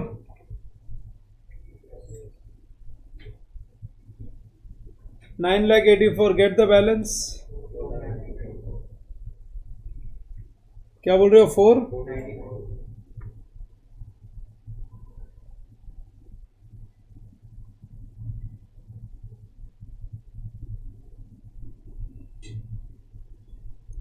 4,94,000, 4,94,000। ये भी एक 10 मार्क के लिए एग्जाम का क्वेश्चन, अगर इनके तुम्हारे एग्जाम में आ जाता है। अगर जून के पेपर में आया तो तुम्हारे एग्जाम में क्यों नहीं आएगा? अगर जून के पेपर में आया तो तुम्हारे एग्जाम में आ सकता है, न्यू कोर्स का ही। ये जून का एमटीपी में है, तो कोई ओल्ड कोर्स के एमटीपी में होता तो बात अलग थी, बट ये जून के एमटीपी में है तो तुम्हारे एग्जाम में आने के लिए एलिजिबल क्वेश्चन। अगर जून में नहीं आया, सितंबर में नहीं आया तो तुम्हारे एग्जाम में आ सकता है। सो ये लो, ये कौन सा था? Question number 3A। Question number 3A complete. Regarding question number 3B, PQR sharing profits and losses, क्या रेशियो क्या दिया है? 3:2:1। Their balance sheet on 31 March stood as follows: building, furniture, office equipment, stock, debtors less RDD and cash bank. PQR, there are 3 partners, creditors, और ये undistributed profit है जो distribute करना पड़ेगा 3:2:1 में। Q retired on 1st April subject to the following conditions: office equipments revalued at what price? तो office equipment पे एक डॉट डाल देते हैं। we'll put a dot on office equipment। Building revalued at 15 lakhs, furniture written down by 40 and stock reduced, and RDD के लिए भी कुछ बोला है, मतलब कुछ छोड़ा ही नहीं है उन लोग ने। बिल्डिंग भी है, फर्नीचर के लिए भी बोला है, स्टॉक के लिए भी बोला है, RDD के लिए भी बोला है, सब पे डॉट आ गया। गुडविल का वैल्यूएशन भी करना है, was to be valued at 3 years purchase of average profits. जरा इसका एवरेज निकालो ना, टोटल डिवाइड बाय 4,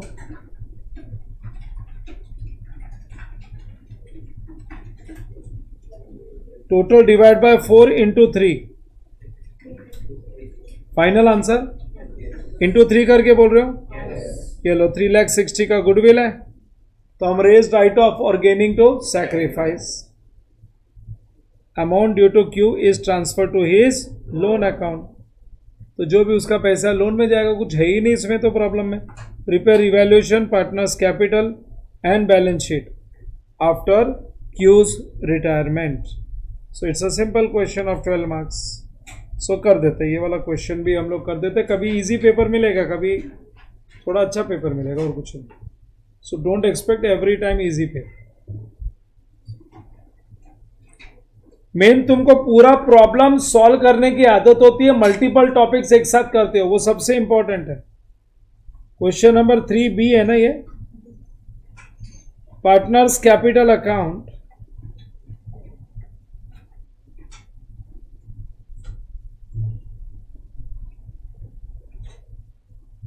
ऊपर लिखोगे इन the books of partnership firm.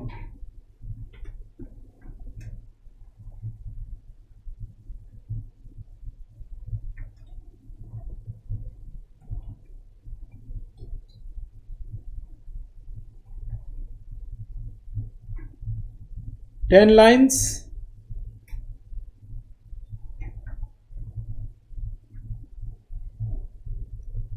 Partners capital account के नीचे बनेगा revaluation account, 8 lines.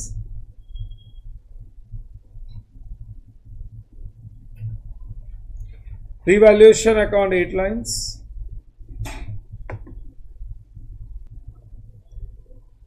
Partners capital account, revaluation account 6 lines, cash bank account.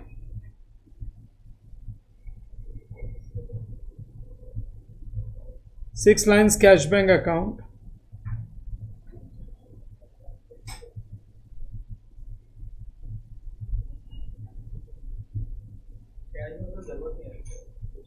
कोई ट्रांजैक्शन नहीं है, बना ले फिर भी।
कैश बैंक अकाउंट के नीचे ratios,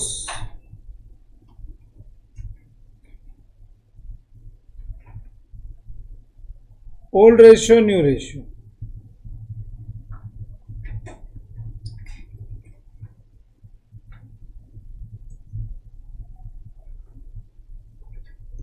PQR,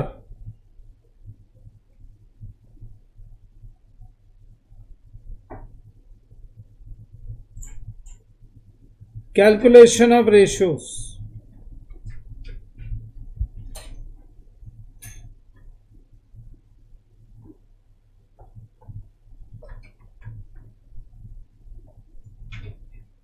balance sheet as on,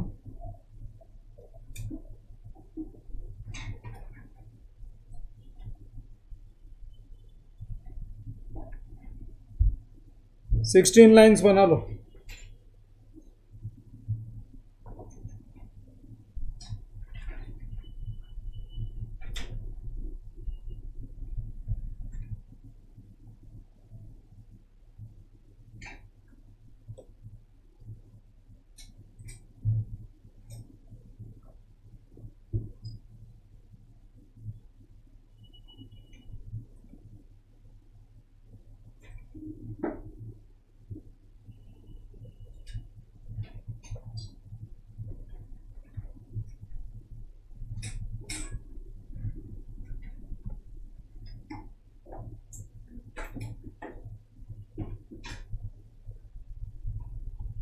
liabilities, assets,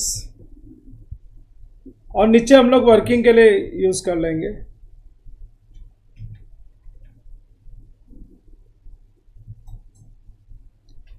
partners capital account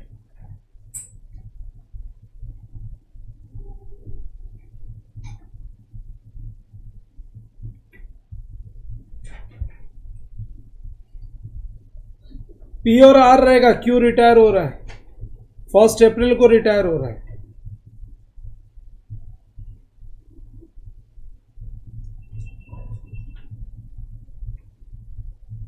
As on 1 April 2024, bracket में लिख दो after retirement.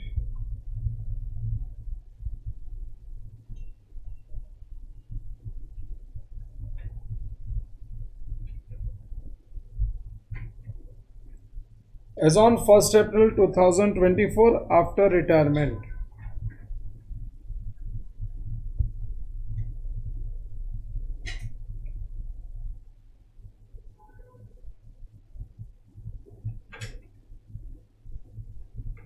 PQR are partners sharing. What's the ratio? 3:2:1.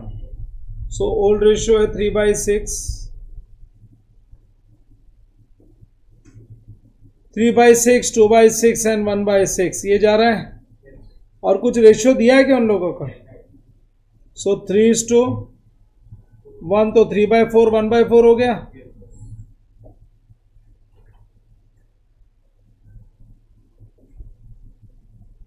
Balance sheet post करेंगे, पहले कैपिटल 8 लाख 420 और 4 lakh by balance brought down.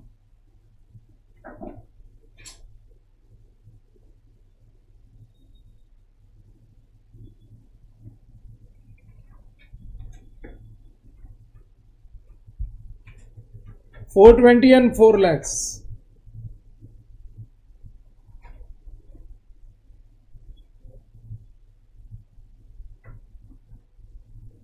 By general reserves,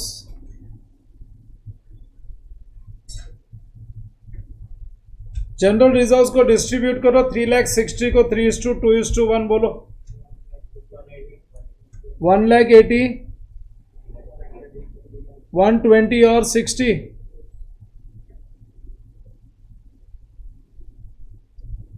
और फिर अपने पास है क्रेडिटर्स, बैलेंस शीट में जाने दो, कोई एडजस्टमेंट भी नहीं है।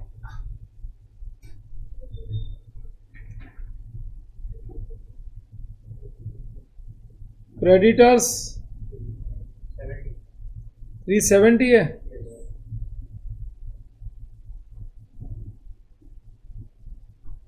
ये लो हो गया। Liability side done. Asset side building furniture equipment,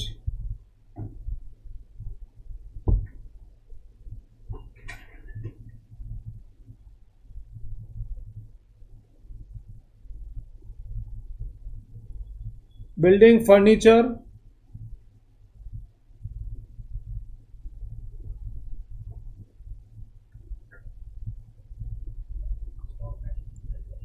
equipment, stock,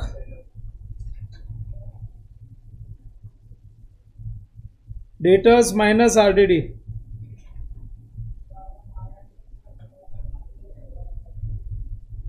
$10 lakh, 2 lakh 40, 2 lakh 80,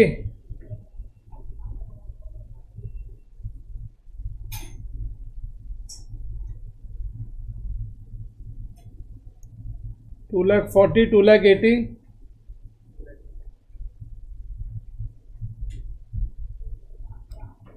फिर उसके बाद में 250 है, 3 lakhs,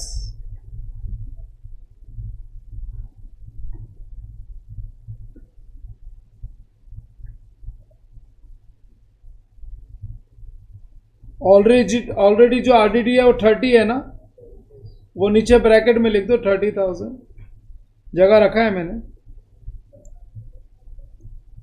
और कैश बैंक कितना है? 3,10,000।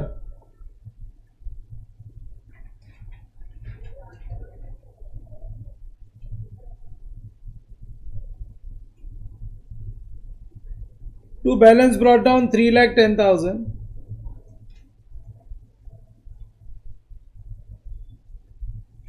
बैलेंस ब्रॉट डाउन 3,10,000 हो गया, सब लिखे। Now Q retired on 1 April 24 subject to the following conditions. Conditions, पहला ऑफिस इक्विपमेंट रीवैल्यूड एट कितना 3,27,000। सो ऑफिस इक्विपमेंट को 3,27,000 का बनाना है। बोलो कितना अप्रिशिएट हो गया 47,000 plus revalued by second effect जाएगा रिवैल्यूएशन अकाउंट में कौन से बाजू credit side 47,000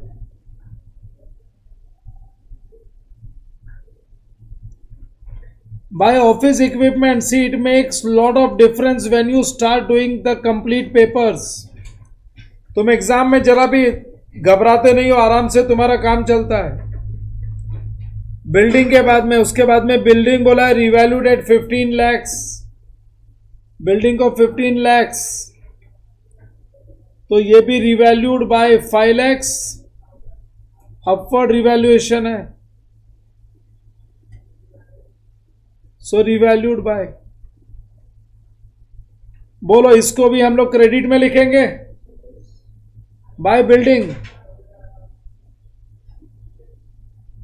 by building account 5 lakhs,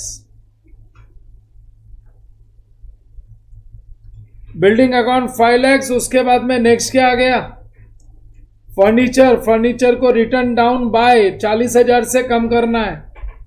return down by बोला है, रिटर्न डाउन टू नहीं बोला है, किसको कम करना है फर्नीचर, माइनस रिवैल्यूड बाय भी लिख सकते हो, डेप्रिसिएशन भी लिख सकते हो। 40,000 कम करना है ना, minus 40,000, now it is 2 lakhs, और पीएनएल के डेबिट में लिख दो टू फर्नीचर,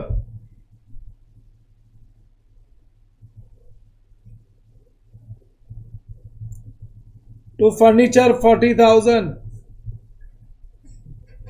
फर्नीचर के बाद में स्टॉक रिड्यूस टू बोला है, रिड्यूस टू मतलब आउटर कॉलम में 2,20,000 आना चाहिए। 2,20,000 अगर आउटर कॉलम में आना चाहिए, मतलब ये राइट ऑफ हो गया 30,000 से write off, return off by 30,000। So revaluation के डेबिट में लिखोगे 30,000 टू स्टॉक। 30,000 के बाद में आ गया next RDD provision is to be created 5% on debtors. बोलो डेटर्स, डेटर्स है अपना 3 lakhs, उसका 5% कितना आया, कितना बोल रहे हो 5% ऑफ 3 lakhs कम्स टू 15,000। अभी उतना ही चाहिए ना, to be created as 5% on debtors मतलब 15,000 ही चाहिए। सो 2,85,000, लेकिन अपने पास है कितने का, तो अपने को रिड्यूस करना पड़ेगा ना।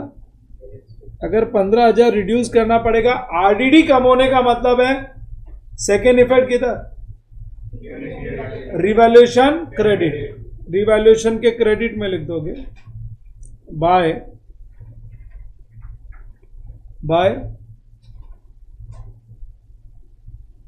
Bye RDD. कितना अमाउंट 15,000।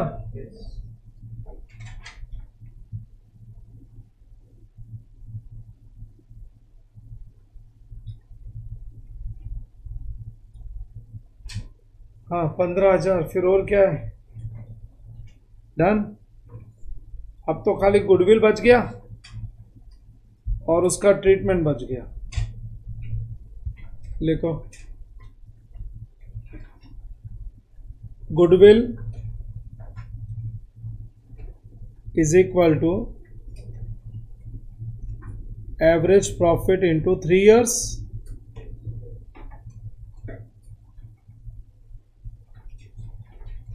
और एवरेज प्रॉफिट के लिए 90 प्लस 140 प्लस 120, 90,000 प्लस 140 है ना, प्लस 120 प्लस 130,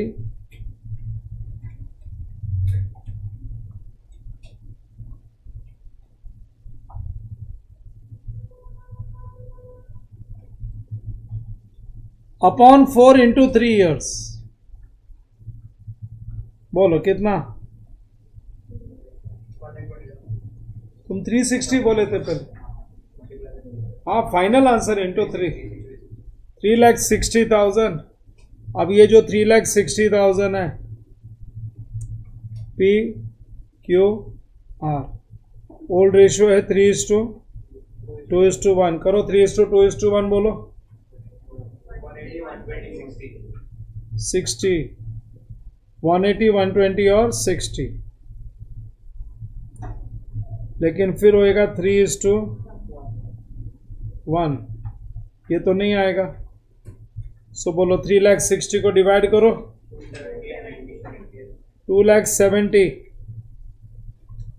एंड 90, तो इसको गेन हुआ 30,000 का, इसको गेन कितने का हुआ, और ये सैक्रिफाइस कर रहा है 120 का।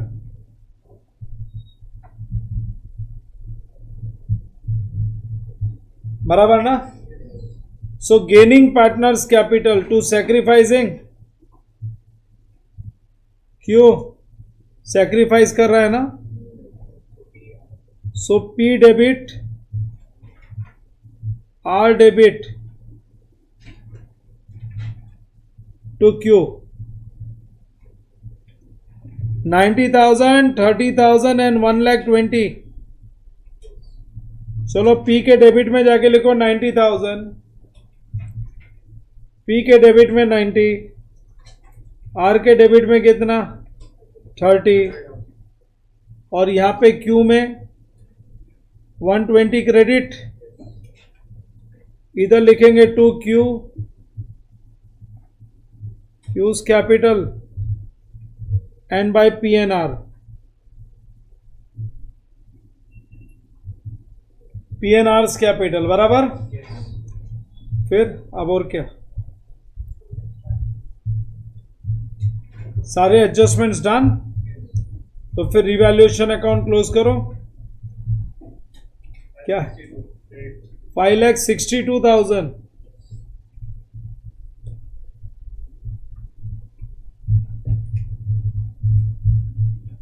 बोलो टू रिवैल्यूएशन प्रॉफिट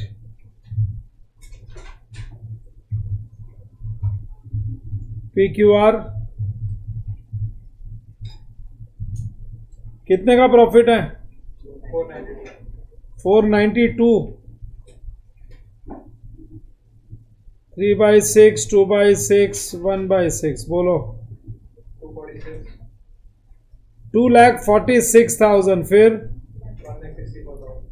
164,000 और 82 ट्रांसफर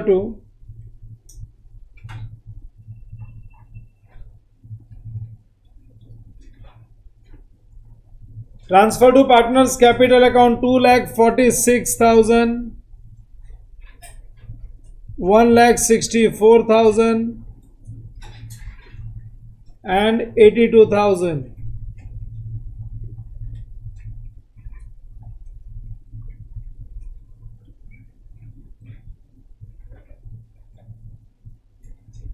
बाय रिवैल्यूएशन प्रॉफिट। चलो क्रेडिट में पहले क्यू को क्लोज करते हैं ना, 540, 660, 7 लाख, कितना 8 लाख 824,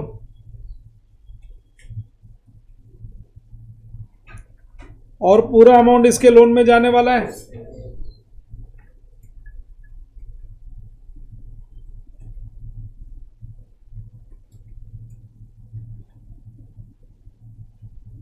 क्यूज लोन अकाउंट,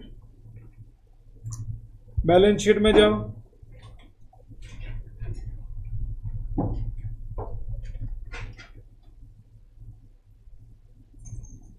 और बाकी दोनों का क्लोजिंग बैलेंस बन जाएगा 980, 10 लाख 80, कितना 11 लाख 12 लाख 1226। कुछ है क्या? 90 माइनस करो, कितना बन गया 1136।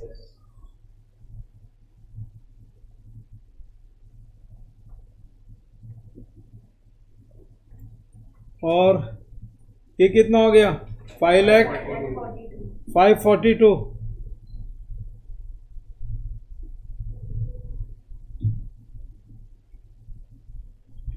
माइनस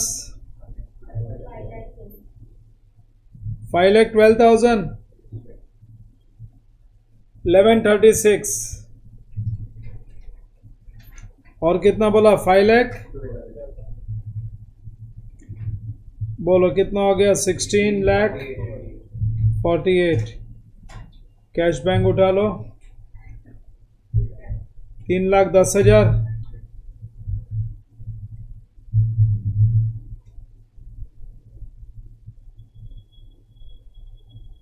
3,10,000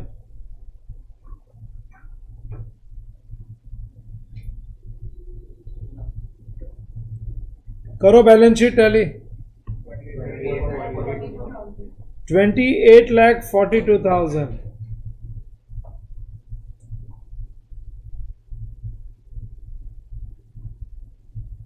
28,42,000 सो देख लो अपन ने ना 3 क्वेश्चंस कवर कर लिए वी हैव कवर्ड 3 क्वेश्चंस यहाँ पे एक ब्रेक ले लो और ब्रेक के आगे फर्दर क्वेश्चंस करेंगे